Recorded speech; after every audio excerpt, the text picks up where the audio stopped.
Alright guys, welcome back to Dunk Talk. So there's been an incredible amount of trade rumors going on, and I've been trying to report on each one, but there is another one I haven't touched on yet, and this time it's with the Miami Heat.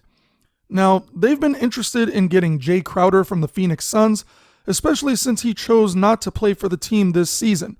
No one officially knows why, but there was a narrative floating around that because he got kicked out of the starting role by Cameron Johnson going into the 2022-2023 season, he took that personally and decided not to play for the team. Since then, he had a discussion with Chris Haynes on TNT, and Crowder claimed that he didn't stop playing for the Suns because of the starting role issue, but rather that, and these are in his words, the business of basketball has taken its course and changes have come.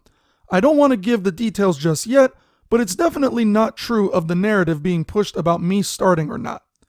So guys, who knows what that actually means? Maybe it could be about Crowder's contract situation as he heads into the final year of his current deal. Maybe he took it personal that Phoenix didn't offer an extension or really any offer at all. Maybe he looked at DeAndre Ayton's situation and the fact that Phoenix waited till the last second to offer him an extension made him think that they don't value their players. I mean, they literally did wait to extend Ayton's contract till the very last minute, and that's only because they wanted to see if other teams would bid on him, and that probably put a bad taste in Crowder's mouth. Maybe he was able to read into the future to see that the Suns would ultimately suffer because there's been so many injuries, including the biggest one being Devin Booker. They also had to deal with the organizational shakeup in their executive management, in which they suspended Governor Robert Sarver, and he handed over operations to the interim replacement, Sam Garvin, and now they have this new buyer by the name of Matt Ishbia, who is currently in agreement to purchase the Suns for $4 billion. There were even stories about how even when Sarver left, some of the executives were still harassing female employees, with some employees reporting that the Suns organization was a toxic work environment. Anyway, the whole thing is just one big mess, and it looks like Crowder knew what was coming. Maybe he's a fortune teller, who knows? But regardless, Crowder was averaging 9.4 points, 5.3 rebounds, and 1.4 steals per game, and was an extremely solid defender on the other end. More importantly, no one on the Phoenix Suns had a better plus-minus per 100 possessions than Crowder did, and he was at plus 10.6 on average. But anyway, guys, the Suns and Crowder have mutually agreed to part ways, as the Suns are trying to work a deal with any team that would take on Crowder while hopefully receiving something that makes sense in return. The Suns have also mentioned recently via Shams Charania that they are willing to move a first-round pick and potentially take on a long-term salary for good players and winning acquisitions. Now, the Miami Heat seem like they really want to make a move before the trade deadline on February 9th. If they can't get their hands on a big-name player like John Collins or D'Angelo Russell, then maybe they push for Crowder.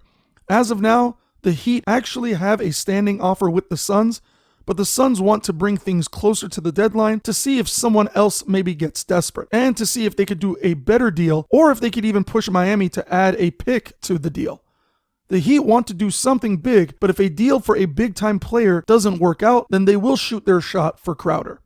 That standing offer that is currently in place has reportedly been a Duncan Robinson swap for Crowder. It seems like the Suns don't have interest in a swap like that, otherwise it would have been done already. Aside from this standing offer, the Heat have been rumored to include Caleb Martin and Dwayne Dedmon to match the salaries. I don't think it'll be ideal to give up a versatile rotation piece like Martin for a similar role player like Crowder, so I'm sure Miami will continue to push a Duncan Robinson swap, or maybe a Robinson and Dedmon combo, hoping that Phoenix gets desperate. But we'll see.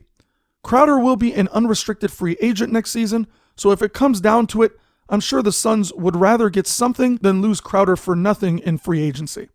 But aside from all this Suns talk, it's also been rumored that the Milwaukee Bucks are also interested in Crowder too, but nothing has been mentioned as far as a trade further than that. Now, just to wrap things up, I wanted to talk about Ja Morant and what's been happening recently. I thought it was pretty funny as far as what the NBA has been doing to him.